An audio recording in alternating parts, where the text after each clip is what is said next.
Oh,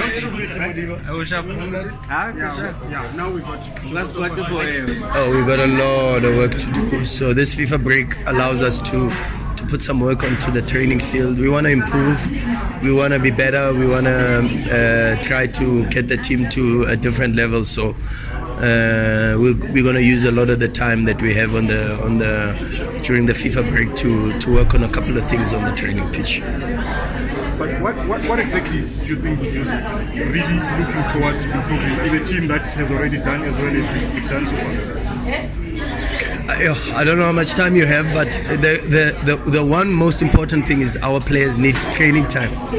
They need training time. They need time on the pitch. They need to improve what I call muscle integrity. A lot of situations where, because we play so many games and back to back and with very little training time, some of the players that don't get game time break down during matches when we give them some form of opportunity. So we've got to train and I always say to people that overload is probably less dangerous than underload, and that you get from training minutes, and this is the focus now at this moment, is to make sure that we improve our team, and especially the conditioning of a lot of the players that are around the team and that don't get as much minutes as the others, because we're coming into a phase of the season where we will need every single football player that we have registered in the squad.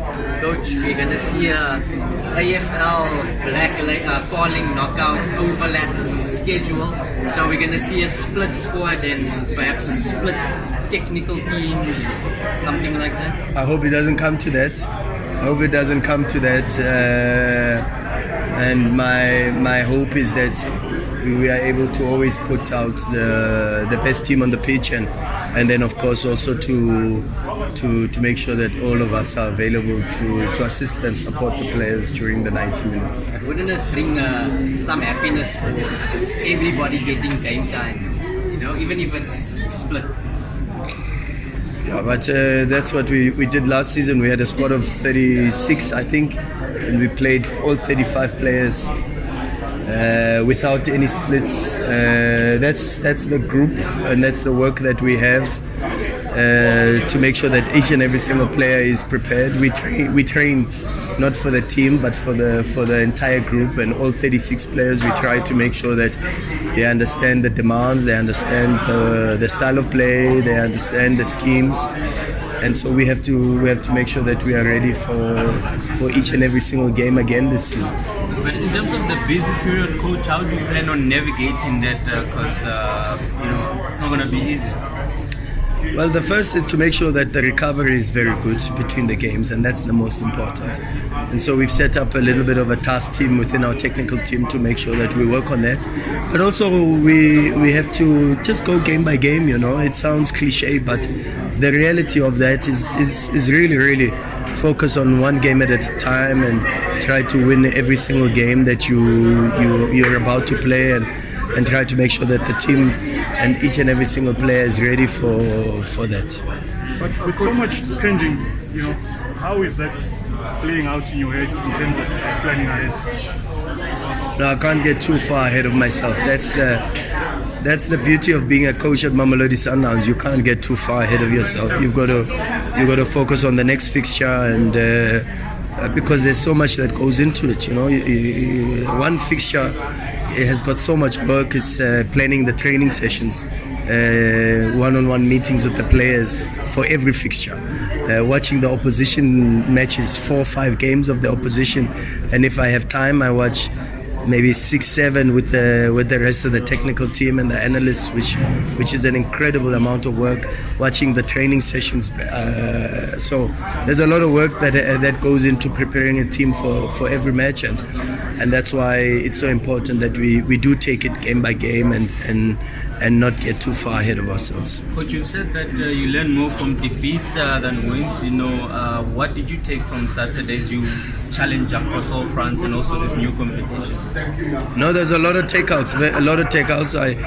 I'm yet to share my takeouts with this team, so it would be very difficult for me to speak to you guys in the media before I've spoken to the team, because I've had some players go to the national team duty, and today was the first time we saw each other, and even in the debrief today, I mentioned that we'll have a proper debrief and a proper discussion with the rest of the squad and everybody when the international players come back. Coach, when we are here, it's a reaction to meeting teams. Yeah, since we are here. No, it's a good draw. I'm happy that we get to play on a good field because the pitch in Mbombela is a very good field.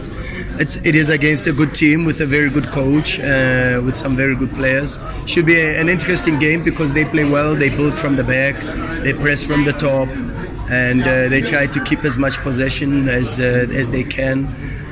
Strong team, so we're looking forward to the draw. It should be a very interesting draw and two very good teams on the pitch. Coach, can I ask about the Champions League draw, Coach? I don't think if they asked about the. Yes, they have. But yeah, you can. I'm sure Shuki will allow.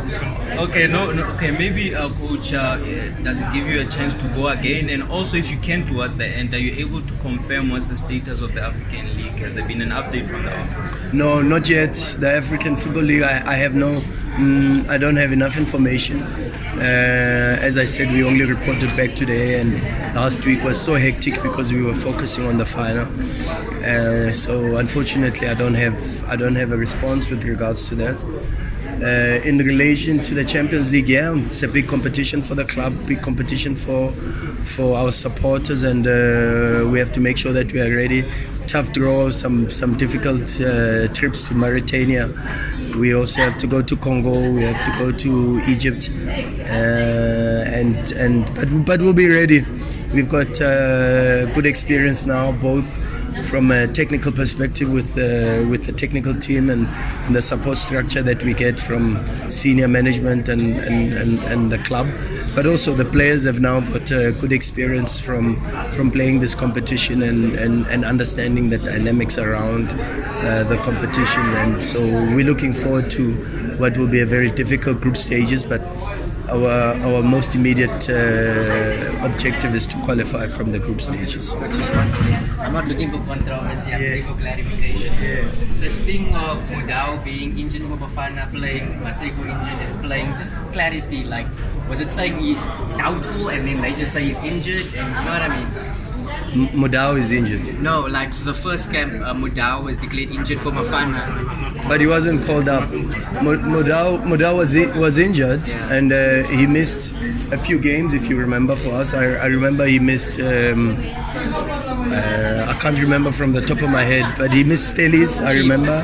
He missed Chiefs, Grant, no, and then he was also suspended. But the reality is that one thing I like about Mamelodi Sundowns, and you've got to give them a lot of credit, is that we post our injuries on the social media before every single match, and we give very detailed updates on the injuries. So I don't think it's fair to say that Sundowns don't communicate about the injuries of the players. I think it's far-fetched, and I've got to come to the defense of the club in that instance, because I think the club goes out of its way to make sure that not only for the Bafana coach, but also for the Sundowns supporters, you know, that they want to know when some of their best players are not on the pitch, and they want to know why, you know. So, and the club goes out of its way to make sure that they give as much information and clarity with regards to the availability and non-availability of our players, and I think it's a little bit far-fetched to put that blame on the football club,